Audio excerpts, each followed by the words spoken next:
No último volume, nós iniciamos o Arco 6, onde o Subaru e os outros tiveram que fazer uma viagem para a Torre de Vigília Pleiades para encontrar a solução para vários problemas causados pelo Arco 5. Assim como esperado, eles enfrentaram diversos problemas e uma nova leva de mortes do Subaru foi iniciada. Mas no final, eles finalmente chegaram na torre onde encontraram o tal sábio Shaula. Só que, além deles descobrirem que o tal sábio, na verdade, era uma mulher, por algum motivo, ela chama Subaru de mestre e parece muito apegada a ele. Agora, nós iremos ver o grupo tendo que entender sobre o sábio, que pelo visto era a sábia, e também começar a enfrentar os desafios da Torre de Pleiades. Hoje eu vou trazer para vocês o resumo do volume 22 da Light Novel de Re:Zero. E deixando a enrolação de lado, porque já demorei demais para trazer esse vídeo, bora começar com esse resumo. Atualmente, Subaru estava em uma situação embaraçosa. O tal sábio Shaula estava agarrada ao seu braço, o pressionando com uma força que parecia que ia quebrá-lo a qualquer momento. Depois de receber um olhar de desaprovação de Julius e Han e ter o cabelo puxado por Emília, Subaru faz todos fazerem uma pequena roda enquanto Shaula não parava de esfregar o seu rosto no dele. Julius, que foi o primeiro a tomar partida, decidiu perguntar se Shaula era mesmo o sábio que tanto falavam, mas Shaula apenas o ignorou. Quando Subaru a repreendeu, Shaula diz que seu mestre ordenou que ela não dissesse nada e apenas matasse. Isso fez eles terem uma pequena cena batendo boca, com Shaula dizendo que veria Subaru no tribunal. Algo bem estranho, porque isso não é algo que alguém daquele mundo tem jeito de falar. Mas Subaru apenas a calou, dizendo que se ela vai tratá-lo como mestre, então que ela o obedecesse. Ouvindo aquilo, Shaula pergunta se podia mesmo falar tudo para eles. Ao Subaru confirmar, ela fica muito feliz, dizendo que não precisava mais bancar a garota misteriosa. Ao ter permissão, Shaula diz que é meio difícil de responder se ela era o sábio. Como ela nunca saiu da torre por mais de 400 anos, muito provavelmente os rumores sobre esse tal sábio Shaula fossem alguns rumores espalhados pelo mundo. Com as coisas ficando meio confusas, Ecarpina acaba tirando algumas moedas de sua bolsa. Das que ela entregou para Subaru, havia uma de prata onde tinha o desenho de um homem jovem e bonito. Ao ver a figura do homem, Shaula diz que aquele era o seu mestre. Isso deixou Subaru confuso, porque ele não tinha nada a ver com a pessoa naquela moeda. Mas, segundo Shaula, eles eram iguaizinhos. Afinal, ele tinha cabelo, 2 olhos, 2 orelhas, uma boca e um nariz. Com isso, o grupo entendeu uma coisa. Aquela mulher não conseguia distinguir as pessoas pelo rosto. Ela apenas conseguia diferenciar homem de mulher. O único motivo para ela considerar Subaru como seu mestre era pelo seu cheiro,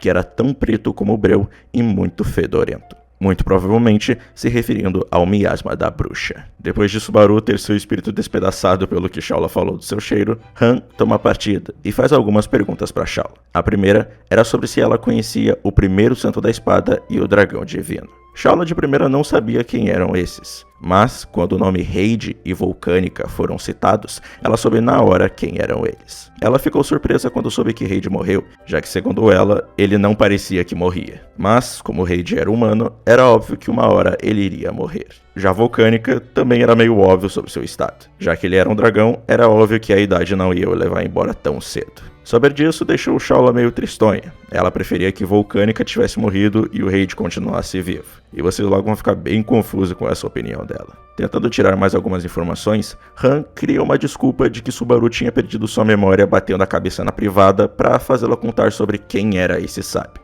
Shaula, ao escutar isso, olhou para Subaru e ficou indignada, dizendo que aquilo tinha acontecido de novo. E isso deixou Subaru bem perplexo. Então, sabendo disso, Shaula diz o nome de seu mestre, e o seu nome era Flugel. Ao descobrir o nome do sábio, todos acabam ficando meio confusos. Afinal, Flugel era o nome de um sábio com feitos desconhecidos de mais de 400 anos atrás. Literalmente, a única coisa que sabiam sobre ele era que ele tinha marcado o seu nome na árvore que usaram para matar a baleia branca. Por mais que isso tenha dado uma resposta para eles, isso acabou criando mais perguntas ainda. Quem era esse tal Flugel e qual era a conexão dele com Shaula e a Torre de Vigília? Infelizmente, eles não sabiam. Após Shaula explicar tudo, todos acabam subindo uma escada gigantesca, e logo eles chegam no local pelo qual eles entraram na Torre de Vigília. Infelizmente, a porta não abria mais, então eles teriam que encontrar algum jeito de sair dali. Enquanto Subaru falava em voz alta que eles estavam na Torre de Vigília, Shaula acaba chamando sua atenção, dizendo que aquela não era a Torre de Vigília Pleiades, e sim a grande biblioteca de Pleiades, e ela estava muito feliz que ele estava de volta. Ver a cena e a felicidade daquela mulher deixou Subaru muito receoso, pois se ela acabasse descobrindo que ele não era o seu mestre e ele não atendesse às expectativas dela, ele tinha medo do que ela poderia acabar fazendo.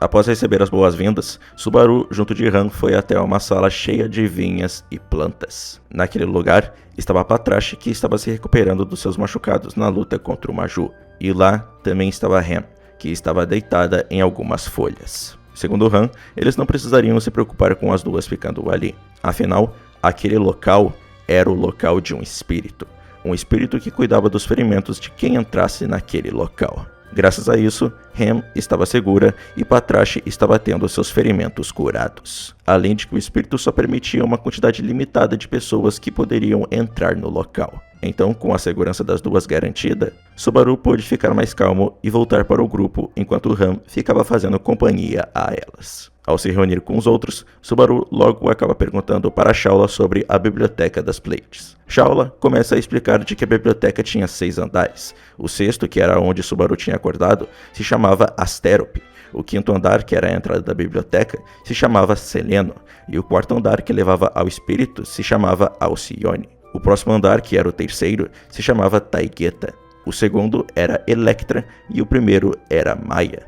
Só que diferente do sexto até o quarto andar, era a partir do terceiro que o grupo teria que passar por exames, para assim poder continuar subindo a biblioteca. Subaru logo percebeu que os andares tinham os nomes de estrelas que receberam o nome das filhas de Atlas e Pleione na mitologia grega.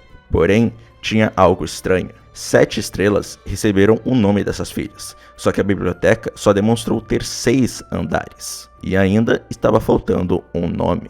Percebendo isso, Subaru perguntou para Shaula onde estava o andar que tinha o nome Merope. Ao escutar a pergunta, Shaula ficou em silêncio, mostrando que ela tinha sido pega de surpresa.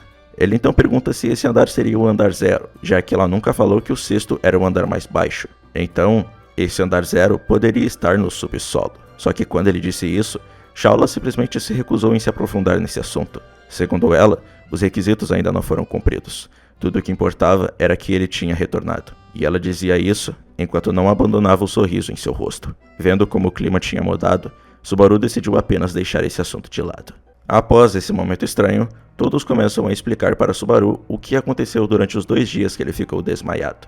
Como Shaula disse, a partir do terceiro andar, eles teriam que passar por testes para continuar subindo a torre. Durante 2 dias inteiros, o grupo tentou passar pelo teste do terceiro andar, mas infelizmente, eles além de não entenderem, sempre falhavam. Mas, para sorte deles, o teste não tinha um limite de tentativas, então eles podiam falhar sem se preocupar com consequências ou punições. Depois de ter tirado todas as dúvidas com Shaula, o grupo vai para o terceiro andar para mostrar o teste para Subaru. Ao subir algumas escadas que levavam ao próximo andar, eles logo acabaram se encontrando em um espaço completamente branco. Porém, bem na frente de Subaru, havia algo que não era branco. O que estava na sua frente era um objeto flutuando no ar. Esse objeto era um monolito de pedra que estava mostrando o seu reflexo. Segundo o grupo, quando eles tocassem naquele monolito, o teste começaria. Ao fazer exatamente o que falaram, Subaru de repente ouviu uma voz falar em sua cabeça. Toque naquela mais brilhante do herói destruído por Shaula. Após escutar a voz, de repente, Subaru logo percebeu que diversos outros monolitos surgiram em volta deles. Com isso, o exame de Taigueta havia sido iniciado. Sem limite de tempo, sem limite de tentativas e sem limite de desafiantes. Ao conversar um pouco com seu grupo sobre o teste, Subaru logo acaba encostando em um monolito aleatório.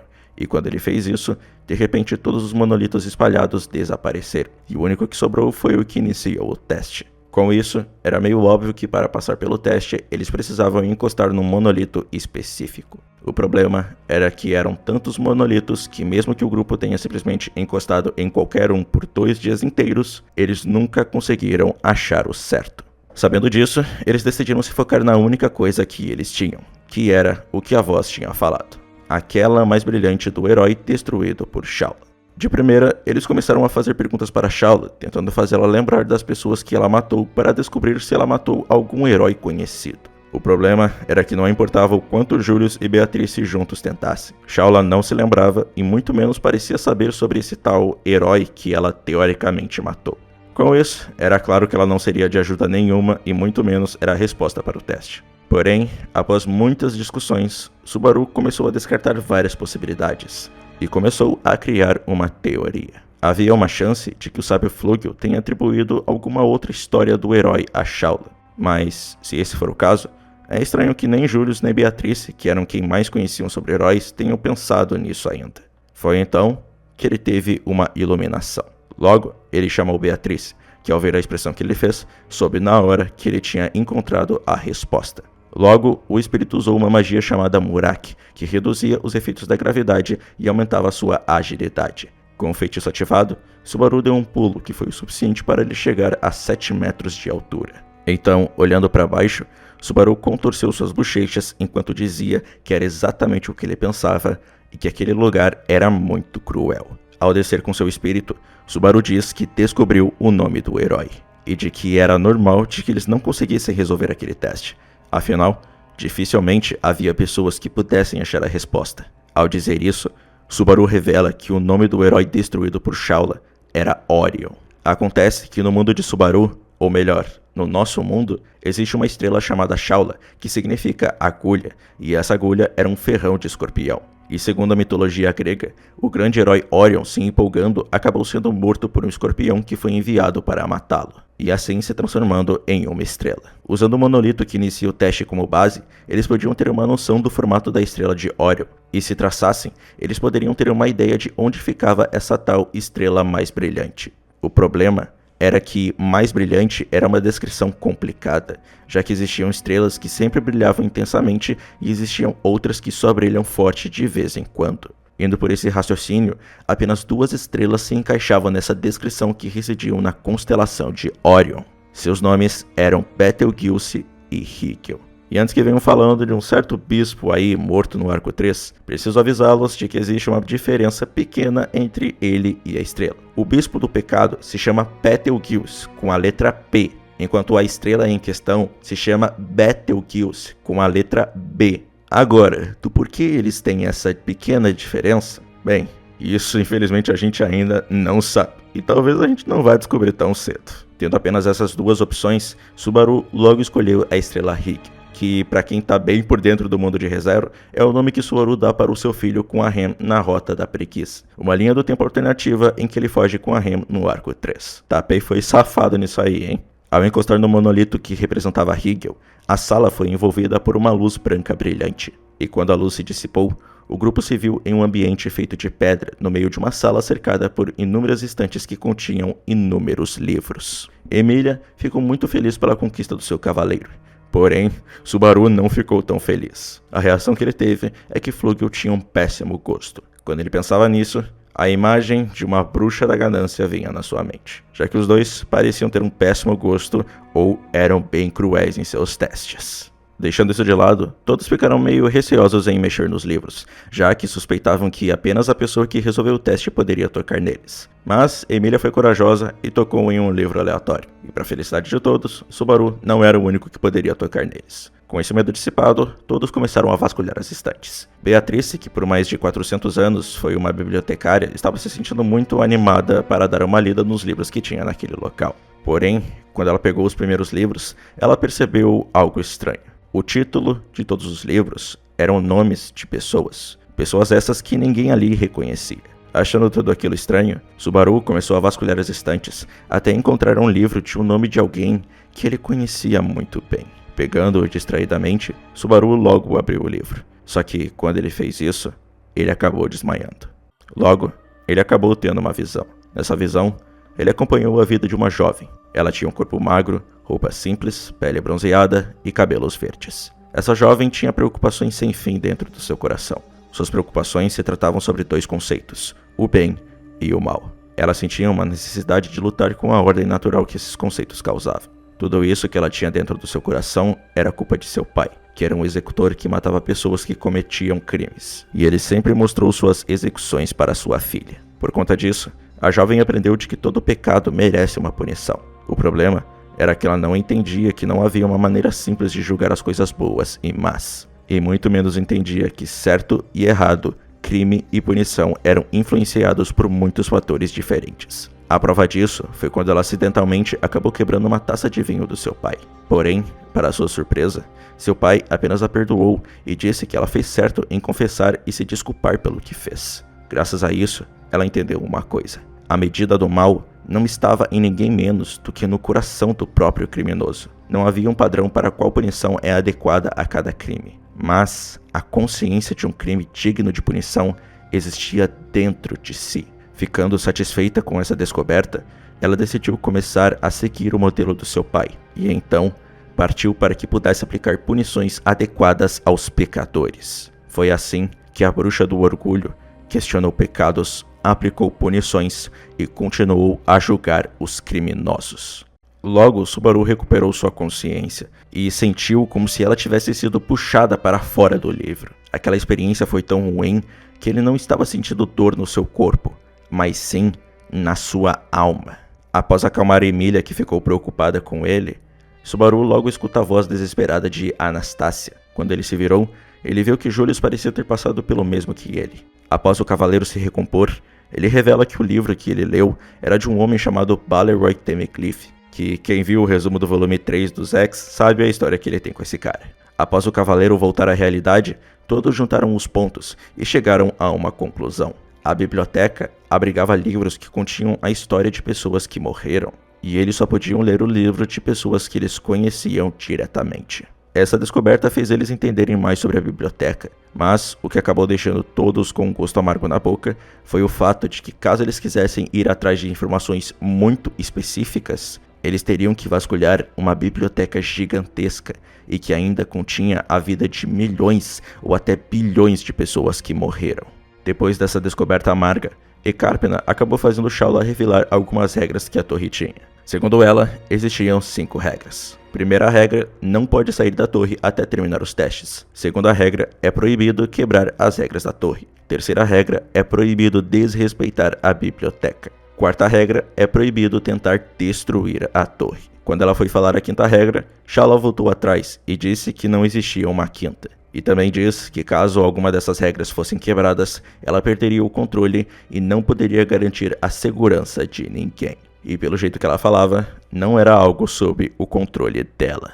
Depois de ver que eles não poderiam fazer nada além de continuar subindo a torre, todos começaram a procurar pela escada que levava ao segundo andar. Infelizmente, não importava o quanto eles procurassem, eles nunca achavam a escada. Isso continuou até Emília se lembrar do fato de que Flugel tinha uma personalidade terrível como Equidna. E pensando nisso, ela acabou descobrindo que a escada que levava ao segundo andar estava, na verdade, no quarto andar em que estava o espírito que curava a todos. Isso apenas fez Subaru gritar mais uma vez em frustração. Mas, após deixar isso de lado, todos começaram a subir a escada. Diferente das escadas para o terceiro andar, as escadas para o segundo eram pelo menos 10 vezes maiores. Mas ao finalmente chegar no fim da escadaria, todos se viram mais uma vez em uma sala branca. A diferença era que ao invés de ter um monolito no meio, havia uma espada cravada no chão. Todos olharam para Shaula em busca de alguma resposta, mas, como eles esperavam, ela era inútil quando se tratava de ter as respostas para o teste. Sem ter o que fazer, Subaru foi até a espada, e então a puxou. No momento em que ele fez isso, uma voz ecoou na cabeça de todos, assim como no terceiro andar. Obtenha a permissão do tolo que chegou à espada dos céus. Após aquela voz dizer aquilo, a figura de um homem acabou surgindo no local. O homem tinha cabelos ruivos longos e penteados que caíam pelas costas. Tinha uma massa muscular robusta, usava um kimono vermelho levemente drapeado sobre o corpo e usava um tapa-olho no seu olho esquerdo. Sua figura só podia ser descrita como selvagem. Todos ficaram chocados e pareciam com medo da visão do homem. Mas o que trouxe todos de volta à realidade foi um gemido. O gemido veio de Shaula, que logo de repente gritou e pulou em Subaru, implorando para que ele a salvasse. Cansado da gritaria dela, o homem gritou mandando ela calar a boca. E só isso foi o suficiente para Shaula acabar praticamente desmaiando. Algo que com certeza ninguém ali esperava. O homem então começou a conversar com o grupo, perguntando que lugar era aquele e o que fizeram com ele, mostrando que ele claramente estava bem confuso com sua atual situação.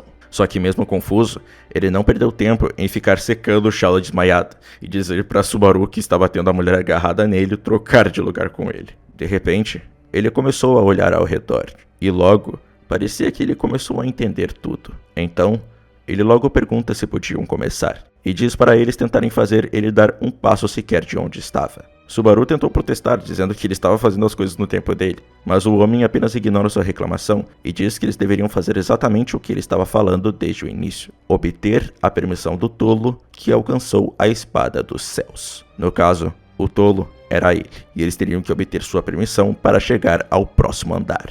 Julius foi o primeiro a tomar partida, e logo se apresentou ao homem, que apenas disse que não tinha um nome que valesse a pena citar. Porém, poderiam chamá-lo de manejador de varetas. Com isso, o segundo teste do segundo andar da biblioteca Pleiade se iniciou. Assim como o primeiro, não tinha limite de tempo, limite de participantes ou limite de tentativas. Mas em contrapartida, a pessoa que faria o teste era alguém que eles nunca esperariam enfrentar. Julius ofereceu ao homem a espada que Subaru tinha retirado e deixou cair com medo da aparência repentina do manejador de varetas. Porém, o homem riu daquilo, perguntando se Julius queria morrer, dando uma espada para ele.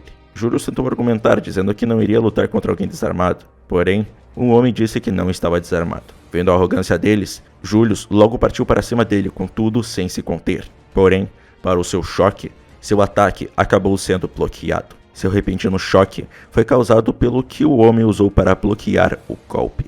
O que o homem usava era nada mais e nada menos do que hachis. Com aquele simples hachis, ele conseguiu se defender de uma espada, e Julius não conseguia desvencilhar sua espada dos hachis, não importava quanta força ele usasse. Logo, o homem desferiu um chute em Julius, que fez ele voar alguns metros, e pretendia desferir mais ataques enquanto seguia. Porém, antes que ele fizesse isso, um raio na velocidade da luz acabou entrando no meio do seu ataque. Esse raio era um Givaldi, que foi conjurado por Ecarpina, que decidiu tentar ajudar Julius. Infelizmente, sua intervenção foi inútil, pois o homem apenas diz que sua espada pode até cortar a luz. Após dizer isso, ele sem nenhuma dificuldade acaba praticamente cortando o Givaldi de Ecarpina. Isso deixou todos chocados, o que fez o homem sorrir provocativamente e começar a espancar Julius com seus hachis. Irritada e preocupada com Julius, Ecarpina começou a mandar vários Givaldis para ajudar, mas assim como seu primeiro, todos foram inúteis. Afinal, o homem conseguia sem nenhuma dificuldade cortar os Givaldis e voltar a espancar Julius. Tudo que resultou dos esforços de Ecarpina foi o seu nariz começar a sangrar, e ela perder a sua consciência. Afinal, para cada Givaldi, ela não estava usando o portão de Anastácia, e sim o seu ódio, que em poucas palavras é como se fosse a alma ou a energia vital da pessoa, se eu não estiver enganado. Vendo sua senhora desmaiar, Julius fez um movimento que fazia parecer que ele estava dançando break e tentou atacar mais uma vez o homem, porém, o ruivo se defendeu sem problemas. E enquanto espancava o cavaleiro, ele perguntava a Julius do porquê ele estava lutando sozinho, sendo que aquele claramente não era o estilo dele. Ouvir aquilo fez uma emoção difícil de descrever surgir no rosto de Julius. Antes que ele pudesse fazer algo a mais, o homem acabou quebrando sua espada com os hachis, e também acabou quebrando algo dentro de Julius. E falando para ele dormir, o homem atingiu o rosto de Julius com um soco, que logo foi mandado voando para o lado do corpo de Anastácia, e assim acabou desmaiando. Ao derrotar Julius, o homem estala o pescoço e olha para Subaru, que tendo visto em primeira mão tudo o que aconteceu, não conseguia nem sequer se imaginar vencendo a pessoa na sua frente. Porém, antes que ele fizesse algo, ele escutou alguém conjurando uma magia. A pessoa que conjurou o feitiço era Emilia, que começou a usar seu Icebrand Arts, demonstrando que ela iria lutar contra o Ruivo. Porém, como ela viu na sua frente, uma luta normal era algo inviável, além de que o manejador de varetas voltou atrás de sua palavra. Como ele tinha dito no início, eles deveriam fazer ele dar um passo sequer do lugar em que estava. Porém, enquanto espancava Julius, o Ruivo deu muito mais do que apenas um passo. O homem tentou se justificar, dizendo que ele falou aquilo no calor do momento, mas sabendo que seria impossível ganhar, Emilia pediu para que o manejador de varetas começasse a aplicar aquela condição agora. E já que o pedido vinha de uma mulher linda como ela, o homem acabou aceitando essa condição. Assim, uma mínima chance de vitória tinha sido dada a eles. Com seu Icebrand Arts, Emilia começou a atacar o homem com diversas armas e tentando ao máximo fazê-lo sair do local. Mas, assim como foi com Julius e Ecarpina, ele estava conseguindo se defender com os rachis sem nenhum problema, o que apenas reforçou a sua força monstruosa. Isso se repetiu por um tempo, até Emília de repente ter deixado uma abertura na sua postura, e o Ruivo se aproveitou disso. Agora calma lá, que eu vou ter que ver o jeito que eu vou falar isso aqui. O homem se aproveitou daquela abertura para praticamente assediar a Emília, apertando os cílios dela com os rachis. Ele gostou muito disso e até iria falar para ela não ficar brava com ele. Mas, o interrompendo, Emília criou uma luva de gelo e golpeou a sua cabeça, fazendo assim o homem sentir uma dor enorme e ainda dar alguns passos para trás. O manejador de varetas acabou ficando incrédulo com aquilo, já que nenhuma mulher não ficaria envergonhada ou meio chocada com aquilo. Mas Emília, confusa com isso, não entendia o que ele queria dizer. Quando todos deixaram esse assunto de lado, eles perceberam que o homem tinha dado alguns passos para trás, o que atendeu à condição que ele tinha dado para vencer.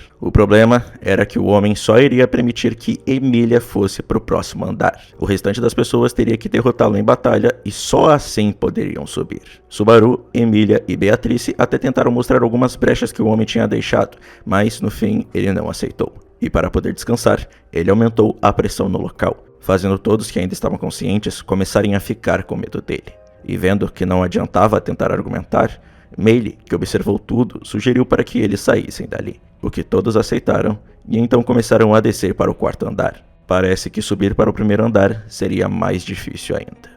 Ao chegarem no quarto andar, deixar Julius para ser curado e saírem da sala, Subaru e Emília atualizaram Han sobre o que aconteceu numa tentativa de saber quem era o manejador de varetas. Infelizmente, eles não tiveram nenhuma sorte. Porém, quando Shaula acordou e eles refrescaram a memória dela e ela começou a de novo entrar em desespero, eles conseguiram descobrir a identidade do manejador de varetas. Segundo Shaula, aquele homem se chamava Reid Astri, e ele era o primeiro santo da espada. Ou seja, um parente de Reinhard que já morreu há muito tempo, e também uma das pessoas que ajudou a selar a bruxa da inveja Sátela. Por mais que a história o retratasse como um herói, parecia que os registros não sabiam sobre sua personalidade. Ao descobrirem quem era seu oponente, todos sabiam que precisavam de um plano bem arquitetado para vencê-lo, e também precisavam de mais informações. Por isso, Subaru foi até o quarto andar para ir até Julius, já que ele tinha bastante conhecimento sobre heróis, e principalmente sobre o primeiro santo da espada, ao qual foi o ídolo dele por muito tempo.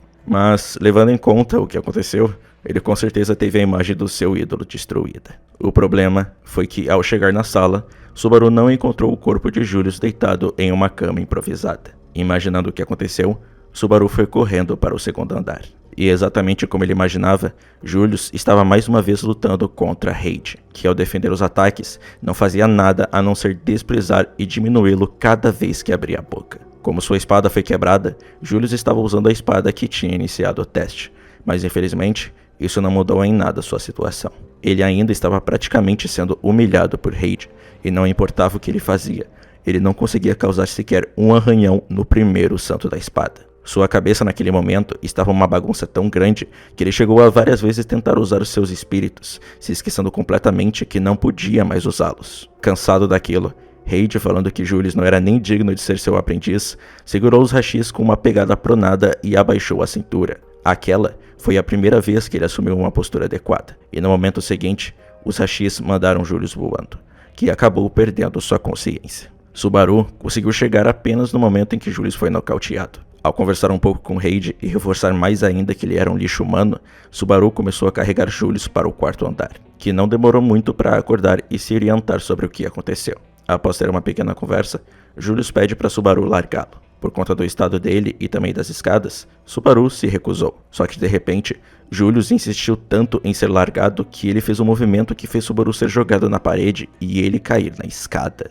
Subaru tentou ir até ele para ajudá-lo, mas Julius apenas gritou de que ele não precisava. Então, com a sua teimosia, ele se levantou, porém com muita dificuldade, e então começou a descer as escadas. Subaru, que ficou parado, observou Julius descendo, e um enorme desconforto estava tomando conta dele. Isso porque ele conseguia se identificar com a situação de Julius. Julius Juculius perdeu quase tudo. Seu irmão, que ele não conseguia se lembrar, seu nome, seus espíritos, sua família. Ele perdeu quase tudo. A única coisa que restou para ele foi o seu orgulho de cavaleiro. Se ele perdesse até mesmo isso, que era a única coisa que o tornava Julius, então quem ele era. Sua situação era muito parecida com a de Subaru na Celestial Real. Seu orgulho estava em jogo e ele estava lutando até o último momento por ele. Percebendo isso, Subaru apenas começou a xingar alto e se colocou à força no ombro de Julius para servir de apoio. Julius tentou protestar, mas Subaru, já irritado, apenas o repreendeu por tentar se fazer de forte quando claramente mal se aguentava de pé. Vendo que seria inútil protestar, Julius apenas aceitou a ajuda de Subaru e pediu desculpas, o que o próprio apenas mandou ele calar a boca. Ao deixar Julius no quarto andar e fazer para trás se certificar de que ele não fugiria, Subaru volta para o restante do grupo para pensar numa estratégia de vencer Reid. Por Shaula conhecê-lo, eles pensavam que conseguiriam descobrir algum ponto fraco, mas, assim como no início, ela não foi 100% útil nisso. Ela apenas reforçou o fato de que ele era um lixo humano que atormentava os mais fracos, e de que também era muito forte. Então, no final, o grupo não conseguiu pensar em nada. Por causa disso, eles se focaram em desfrutar de uma comida que Emily e Han prepararam e foram dormir para poderem descansar, pois no próximo dia, eles teriam que continuar com essa reunião. Subaru, como sempre, foi até Ren para poder conversar e desabafar um pouco com ela até pegar no sono. Porém, quando ele acordou, ele percebeu algo estranho. Mais uma vez, uma cama estava vazia. Dessa vez, não era de Julius, mas sim a de Anastasia. Por conta da cama ainda estar quente, ele acreditava que ela estava por perto, por isso ele saiu em busca dela. Durante sua busca, Subaru se deparou com algo estranho. Ele se encontrou com um pássaro, e esse pássaro parecia exatamente com o que Han tinha usado sua clarividência para chegar até a torre. Aquela situação era estranha. Afinal, como um pássaro chegou até ali? E por que estava ali? Mas, antes que ele pudesse pensar mais, o pássaro acabou voando. E mesmo confuso, Subaru perseguiu ele, e o local em que ele acabou chegando era o mesmo local onde estava a pessoa que ele queria encontrar.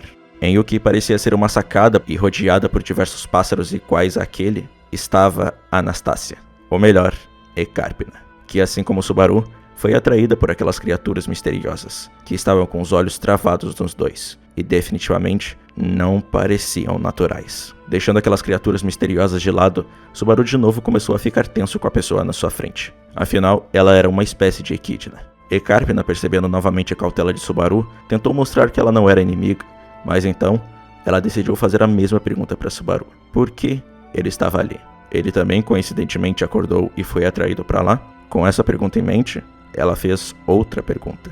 Quem era Natsuki Subaru? Com essa pergunta, pela primeira vez, a origem desconhecida de Subaru naquele mundo se tornou um problema para ele. Segundo Ecarpina, quando ele derrotou a baleia branca, Anastasia decidiu investigá-lo. Porém, não importava o quanto ela pesquisasse, ela simplesmente não conseguia descobrir muitas coisas sobre sua identidade. Anastasia até mesmo chegava a resmungar sobre ter mínimas informações sobre ele. E o que elas sabiam era apenas sobre coisas que não revelavam muito sobre sua identidade em si. Então, isso se tornou um completo mistério. E exatamente por isso, Ecarpina estava com a guarda alta perto dele. E no canto de sua visão, Subaru percebeu que Ecarpina estava segurando as mãos nos joelhos com força o suficiente para que a ponta dos dedos ficasse pálidas. Com isso, Subaru teve certeza de algo que não esperava.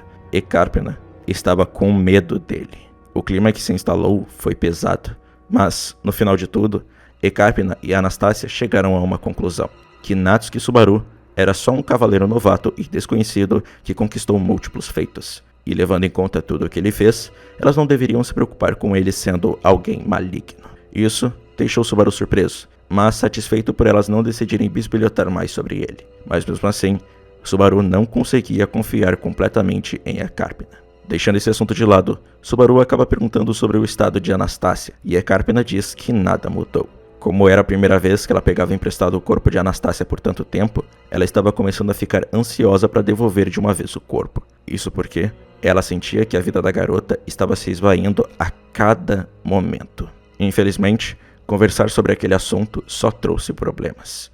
Isso porque uma pessoa escutou tudo. E essa pessoa era Julius, que revelou sua presença perguntando sobre o que eles estavam falando. Assim como a dupla temia, ele acabou escutando logo a parte sobre Anastasia, e o estado mental de Julius, que já estava ruim, piorou ainda mais, já que ele nem mesmo tinha percebido que sua senhora não estava mais ali. E enquanto levava Ecarpina para o quarto andar, Julius acaba dizendo a Subaru que não esperava que eles o considerassem inadequado como cavaleiro. Aquelas palavras acabaram machucando e muito o coração de Subaru, ao ponto de ele ficar completamente atônito. Até mesmo quando Han o encontrou e o bulinou, ele não fez nada a não ser apenas concordar com ela.